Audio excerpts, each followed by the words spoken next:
Hi.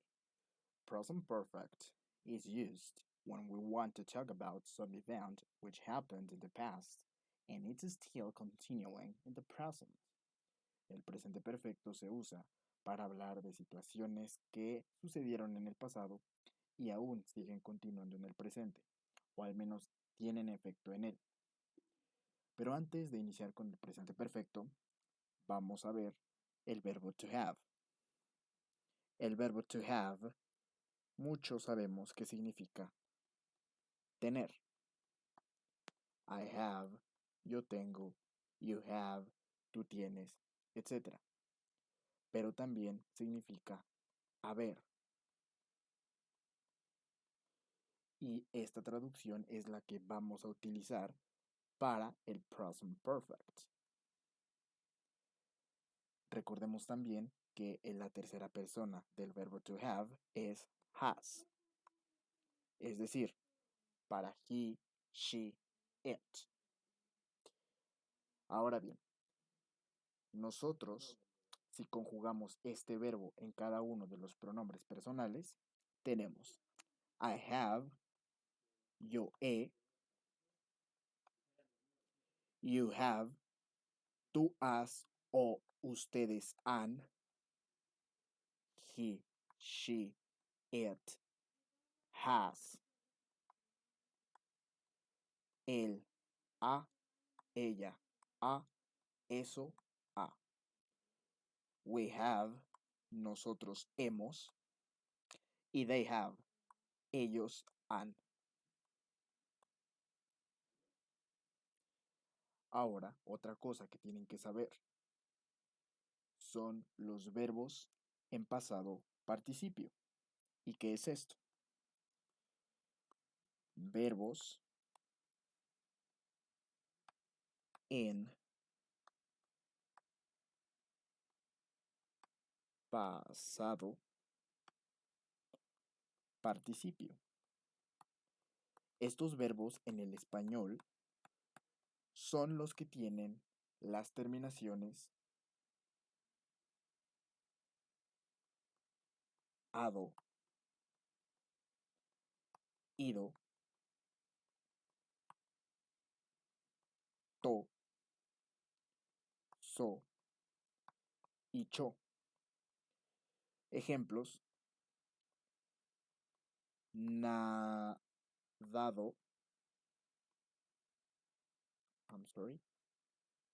nadado, barrido,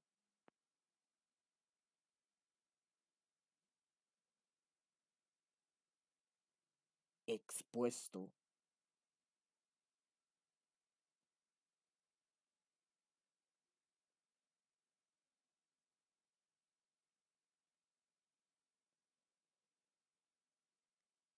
impreso,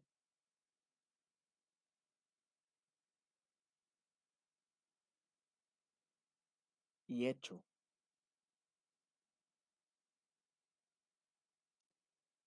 Vean cómo todos tienen esas terminaciones. Y hay muchísimos más, como eh, satisfecho, eh, aventado, levantado, etcétera. Ahora, ¿qué pasa si nosotros combinamos estos verbos con estas conjugaciones? Obviamente en el español. Por ejemplo, yo he nadado, tú has barrido o ustedes han barrido. Él ha impreso. Nosotros hemos expuesto. Ellos han hecho. Ese es el presente perfecto en el español y es lo mismo en el inglés. Pero ustedes se preguntarán, entonces, ¿cuáles son los verbos en pasado participio en el inglés? Bueno, recordemos que cuando nosotros estamos estudiando inglés, los teachers normalmente nos dan una lista dividida en 4 columnas. 1, 2, 3 y 4. En la primera columna estamos acostumbrados a ver el presente simple del verbo. En la segunda columna estamos acostumbrados a ver el pasado simple. Y en la tercera vemos el pasado participio. Ya en la cuarta, bueno, pues vemos la traducción en nuestro idioma natal, en este caso el español. Pero a lo que nosotros nos vamos a enfocar es a la tercera columna, ¿de acuerdo? La tercera columna es la que va a tener los verbos en pasado participio. Simplemente investiguen o googleen verbos o lista de verbos en inglés y les van a aparecer los verbos divididos ya sea en 3 o en 4 columnas. Pero la que siempre nos va a interesar en el presente perfecto es la tercera columna, pasado participio. Un ejemplo lo pueden encontrar así. Digamos, el verbo speak, hablar.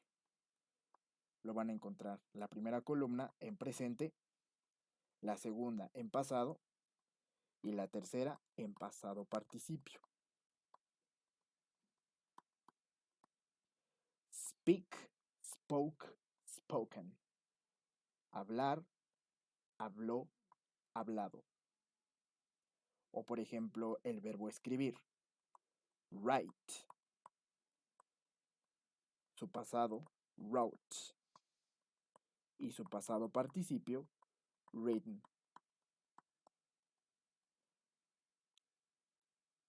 Escribir, escribió, escrito.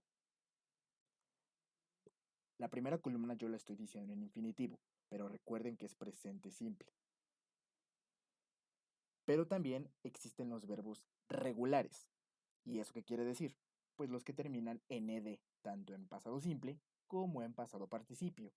Un ejemplo podría ser watch, que significa mirar. Su pasado simple es watched. Watched. Y su pasado participio también es watched.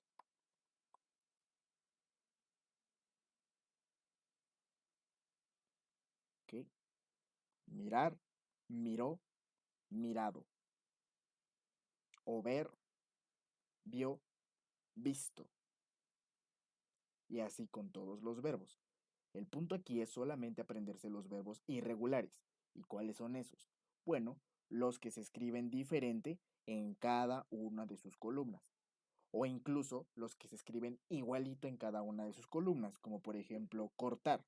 El verbo cortar en presente es cut, en pasado es cut y en pasado participio sigue siendo cut, pero significan diferente. Cortar, cortó, cortado. Y así sucesivamente con todos los verbos. Todos los verbos, absolutamente todos, tienen su pasado participio.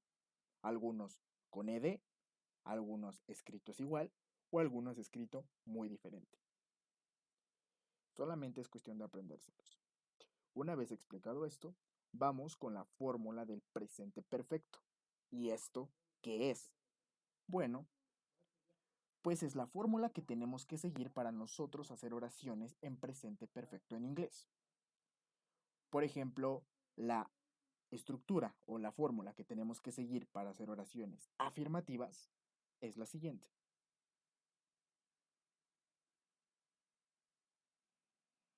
Tenemos sujeto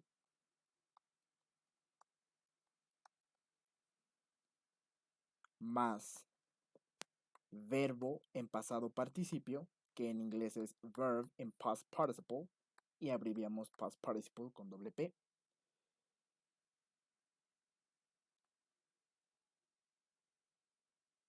Perdón.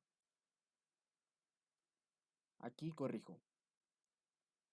Después del sujeto no va el verbo en pasado participio, va el verbo have o el verbo has, dependiendo del pronombre.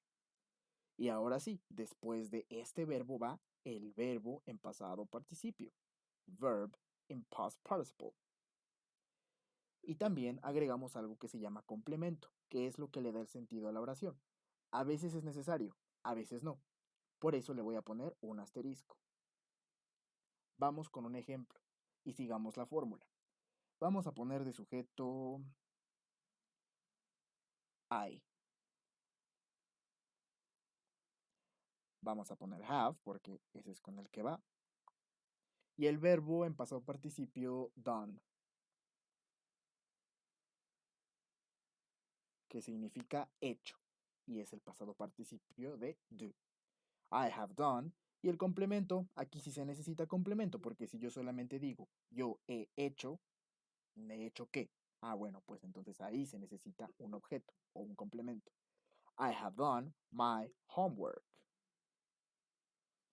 Yo he hecho mi tarea.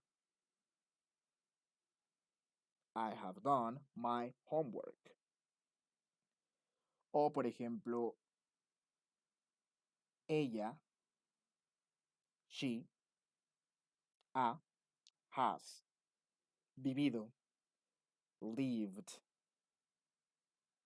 She has lived here since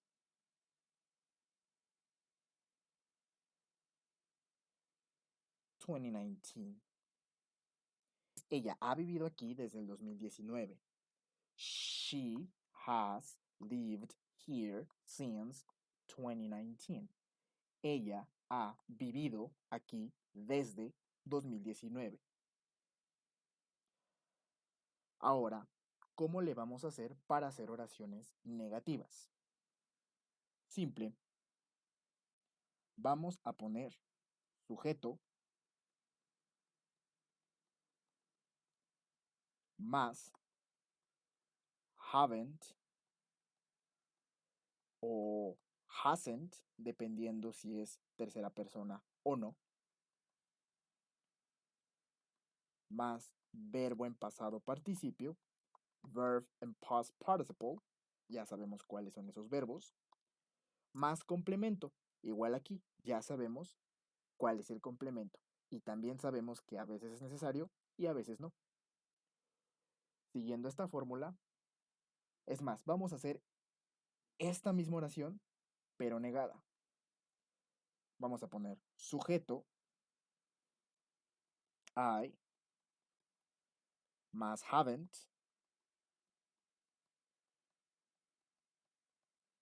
el verbo en pasado participio que es done, y el complemento, my homework, mi tarea. Es decir, yo no he hecho mi tarea. Yo no he hecho mi tarea. I haven't done my homework. Otro ejemplo podría ser él, he, en este caso va hasn't. He hasn't arrived. Él no ha llegado. He hasn't arrived.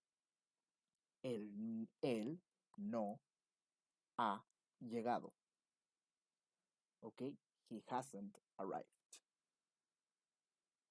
¿Y qué pasa ahora cuando queremos hacer una oración interrogativa?